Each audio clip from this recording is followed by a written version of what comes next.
welcome back to the podcast. Now, I know it's been some time, but as you can hear, my voice is still totally recovering from just back-to-back illness and then chaos.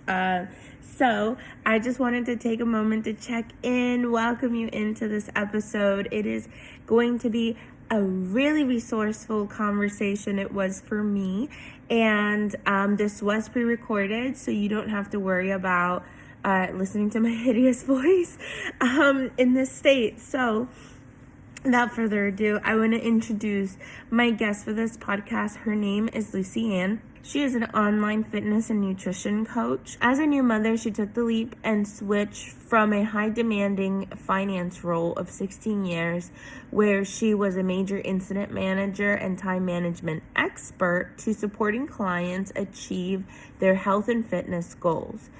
She's now specializing in people just like you and I with high demanding either jobs, lifestyles, or a combination of just a lot of things where time is limited. So my conversation with Lucy Ann was truly valuable. I had it a few months ago, and not only did I implement some of the things that she talks about in my life, but she really gives you the insight look on what you might be missing in your fitness or your nutrition goals and or mentality. So I would suggest after this episode, check her out. Her Instagram will be linked in all of our socials.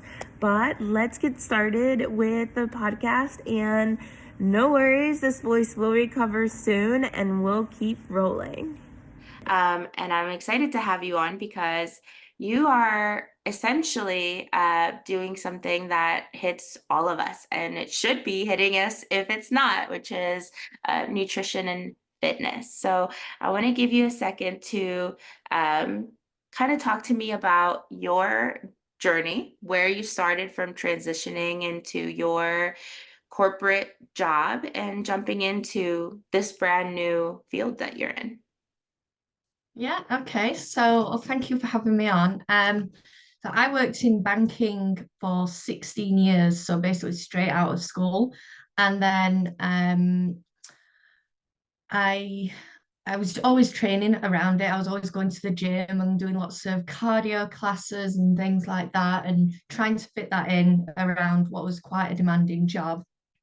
And then a few years ago, I competed in bodybuilding, which was really demanding. So it's one of those things where you weren't just going to the gym once a day, you were going twice, and you were very hungry, and I had a lot of things going on personally at the same time. My grandfather passed away just before I competed. But then so I had a baby last year. So I was working for the bank at that point, and I was a major incident manager, and I was only one of two for the whole bank.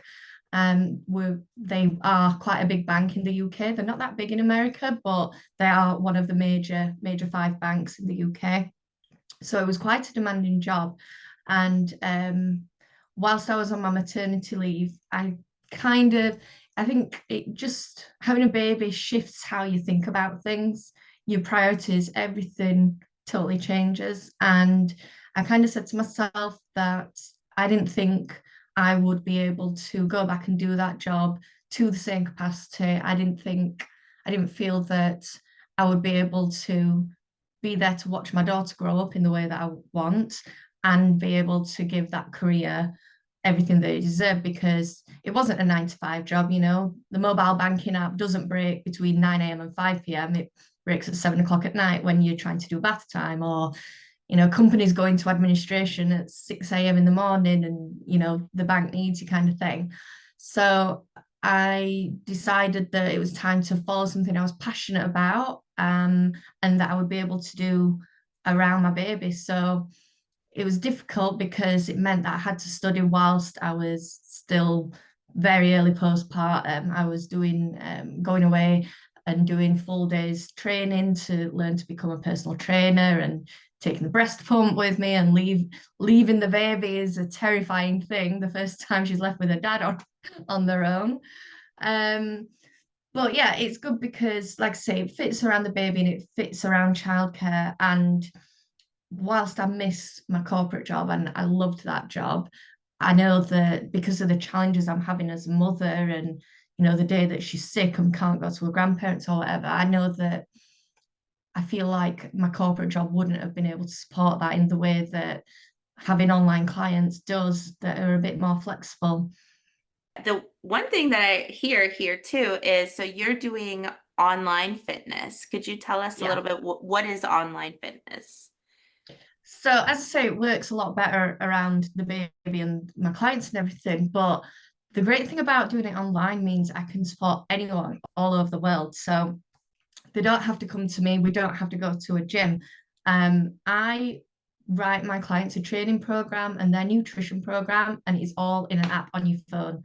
So all you have to do, go to your Play Store or Apple Store, whatever your phone is, and you download my app. And in there each week, you put in your check-in. So you put in your pictures, you put in your measurements. If you're trying to lose weight, that's how we track that.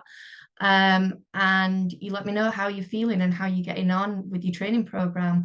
And then I update your training program, and in there, it's got what your sessions look like. It estimates how long it should take you to do the sessions.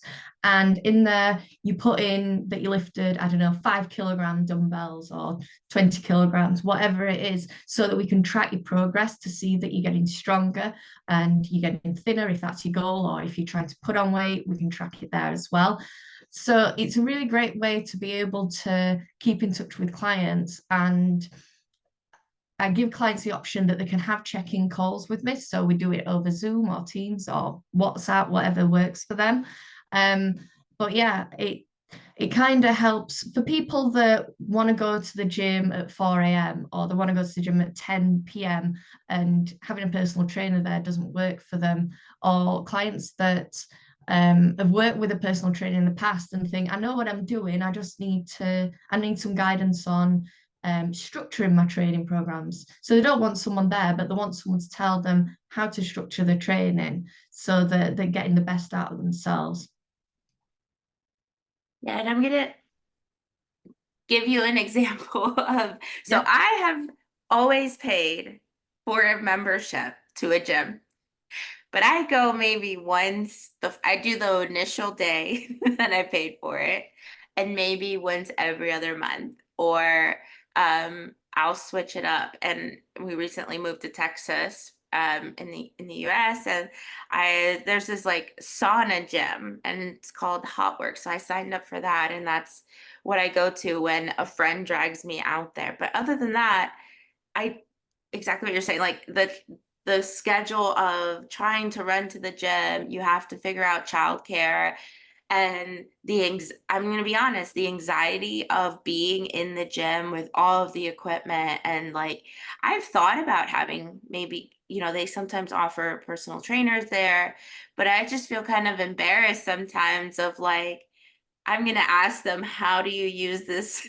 equipment? Like, it's just sometimes I think like I'm a solo learner. So I think I really like that you work at people's pace and kind of interacting with them when they're ready to interact with you and your questions.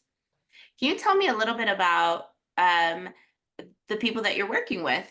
Where have you found that they're getting the most results, or what strategies are you using with them that you're seeing there's some success? So it's really good in that I'm able to build each client a very tailor-made program to them. So I've got some clients that, like you, will go to the gym once and then not go again. So people like that, sometimes I'll build them a training program that starts with, I just want you to go for a 20-minute walk 3 times a week. Or you don't feel comfortable going into the gym, get some cheap dumbbells and we'll start working out at home and we'll build up to you going into the gym. The good thing about the app is we can record videos, so there's demonstrations in there on how to use the equipment. But even if you are in the gym and it doesn't look like what's on the video, there's always going to be someone there to help you. Um, One of my clients in particular, she came to me and she was like, I really want to come and work with you, but I don't know that I can go to the gym 3 times a week. I've got 2 kids, I'm running my own business, I'm doing this, I'm doing that. And I worry that if I've got a training program and I only go once that week, I'm not going to get the results. So what I did for her was I built her a full body routine so that if she can only go once a week or she can only go twice in a week, it's not like she's trained her legs and she hasn't trained her upper, or she's trained her biceps but she's not trained her triceps. So by having a full rounded routine for her, her whole body's still getting a workout, even if it's not as often as she would like. So she's still got that sense of accomplishment. Um, and I keep checking in with her and asking how she's doing. And sometimes she says, "Do you know what, Luz? I've only been once this week." Like, yeah, but actually, in 6 weeks, she's lost nearly 10 kilograms, which is what, about 20, 22 pounds. So she is making a difference. So what she's got to remember is, okay, she's not always hitting it in that particular area, but she's sticking to the food. She's logging all the food in her app. She's logging her weight and her pictures. So she's still got that sense of accountability, even though she's not able yet to get the balance in her life quite right. And what I've said to some clients, everyone's got extracurricular stuff. The kids have got cricket and football. While you're waiting for them, go for a walk around the football pitch, and get your steps in that way. Because a lot of my clients have got sit down jobs. They're sat at a desk for 9 hours, 8, 9 hours a day. So they're not burning the calories like someone that's running around after the kids are as much. So what I try and do for people like that is set them a step target. So try and get 8,000 steps a day. And, some of them do like me. I've got a walking pad here, like a little treadmill to keep in the office to get my steps in, or do simple things like don't go to the drive-through for a coffee, get out of the car and walk to get your cup of coffee. Things as simple as that, it all adds up. Like go and play football with the kids, rather than sitting and watching. I'm loving your approach because you didn't say don't go get the coffee. Don't go through you said just a simple like baby step, like Yeah. get out of the car and walk in. And sometimes it could be daunting to think about changing your lifestyle all at once. And I think that's what draws us back, especially with nutrition. And for me, I'll overshare again. I work from home all day, and we, have a little one, so we don't go out as much. COVID just scared us in general. And Yeah. now there's RSV and there's hand, foot, and mouth disease, all these things out there. So we're definitely inside people. But what I started to look into was what's the best, nutrition plan that I could kind of work with. And there's so many like fad or like Yeah. things that it gets really confusing. I went from maybe I'll do the like Mediterranean diet, or maybe I'll do keto, and then after like being like this is not sustainable, like I can't Yeah. just keep eating this. Now I'm on intermittent fasting, which I'll say has been helpful, but still is difficult. There's always a challenge. What is your take as a nutritionist? Where do you start people off? Where can people kind of take their first step to think about nutrition? So I would say don't restrict yourself.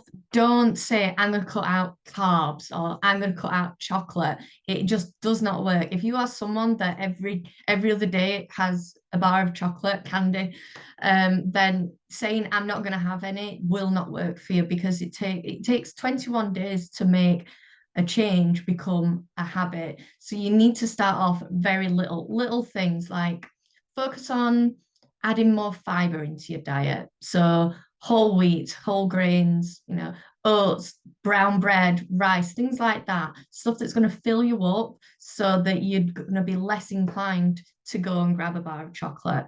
And what I do with my clients is I don't give them a massive calorie deficit, because if you do that, you're either going to end up in a binge restrict cycle, or you're going to end up you'll just fall off the wagon completely and go, "Do you know what, I can't do this."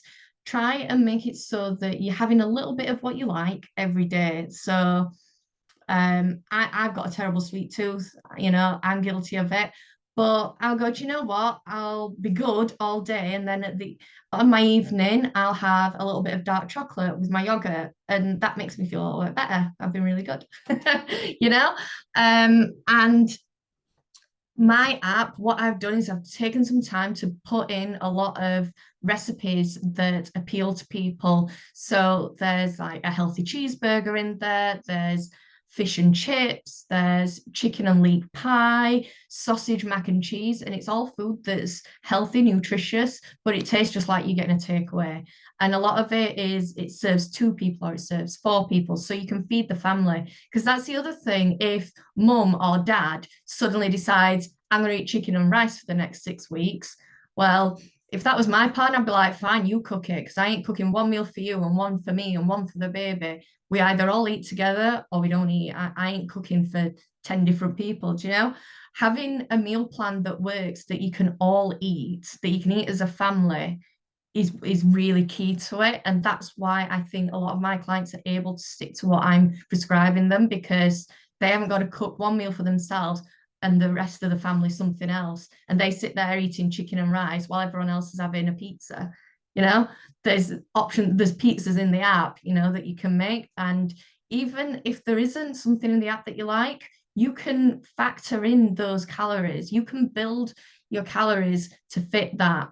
So as long as you are hitting your macros, you're hitting your protein, you're hitting your overall calories that keep you, for example, in a deficit, there's no reason why you can't have a pizza. You can't have something that you enjoy.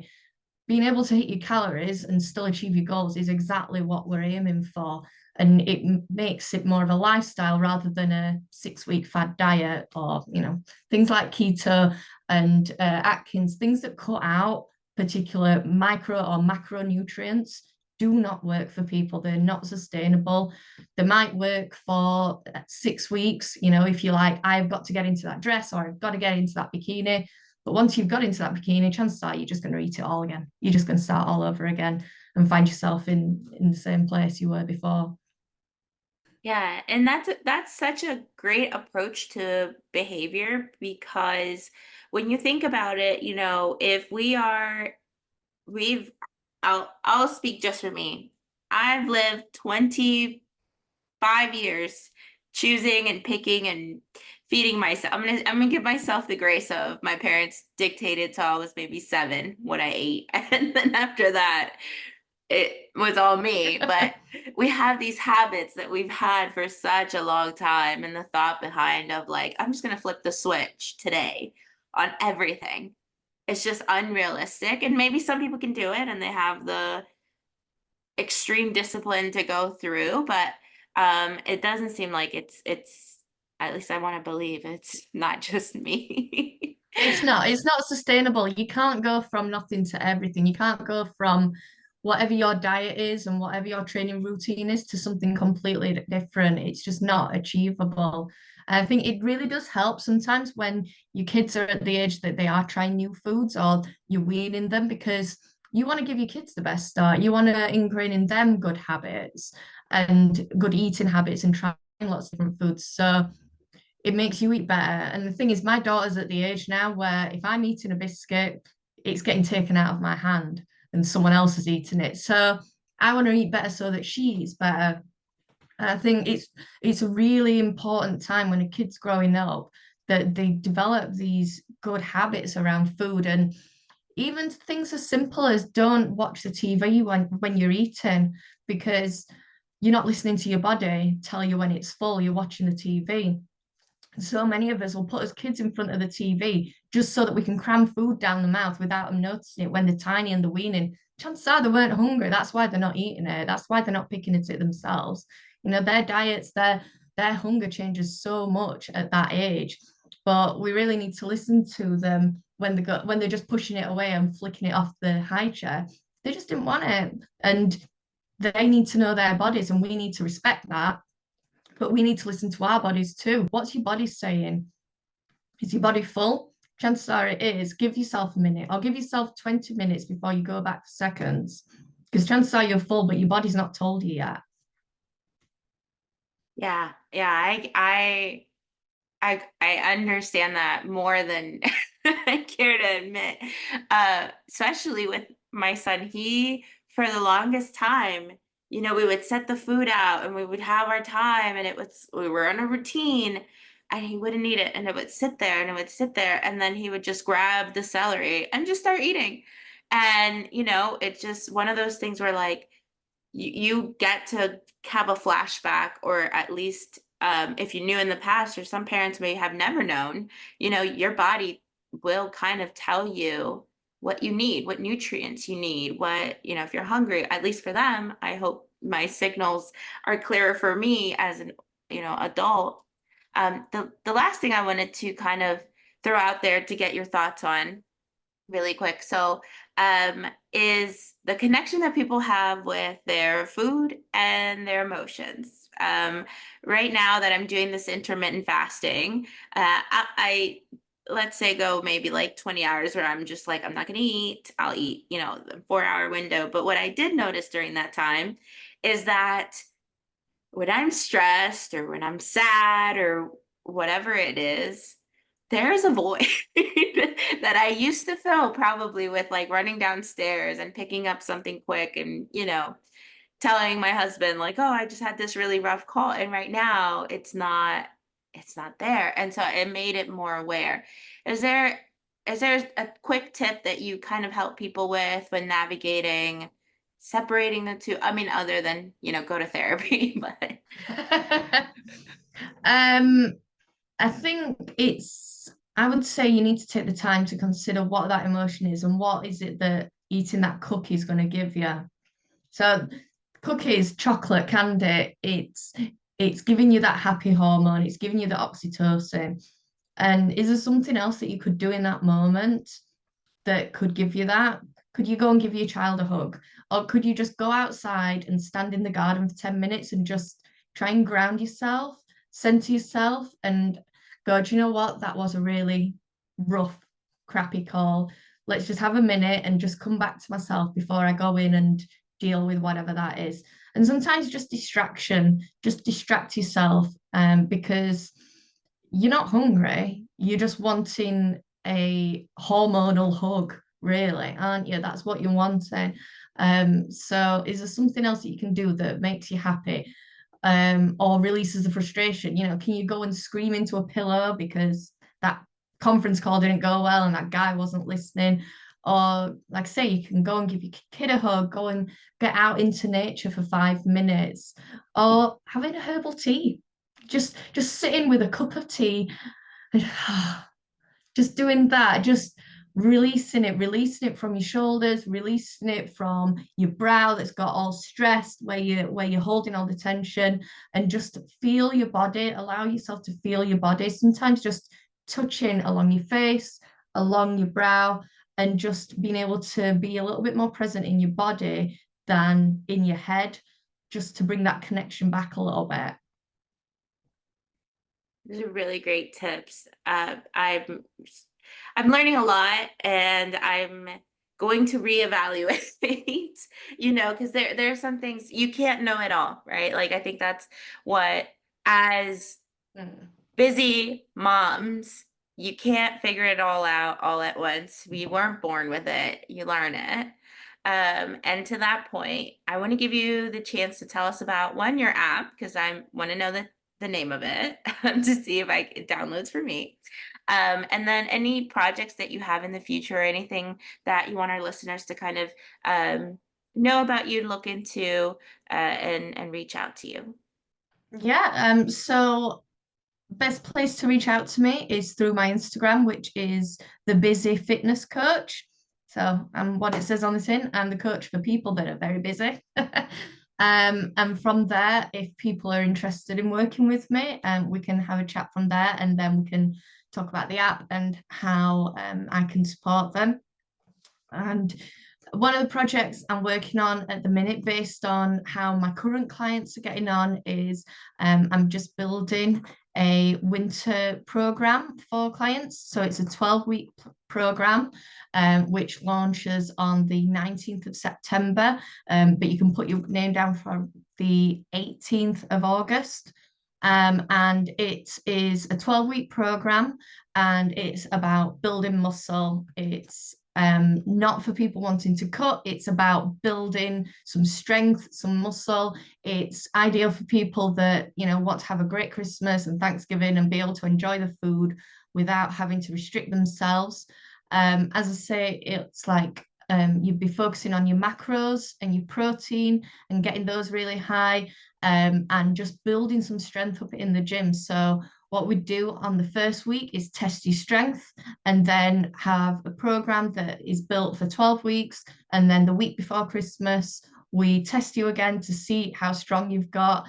And as I say, it's people that are wanting to build rather than having to over restrict, because let's face it, that time of year, no one's wanting to get skinny. We're all wanting to enjoy the Christmas food, and enjoy the holidays, but still be able to keep fit and strong. So it'll help people kick off the next year in a really positive way, in a really strong way, and then we can get slim in January.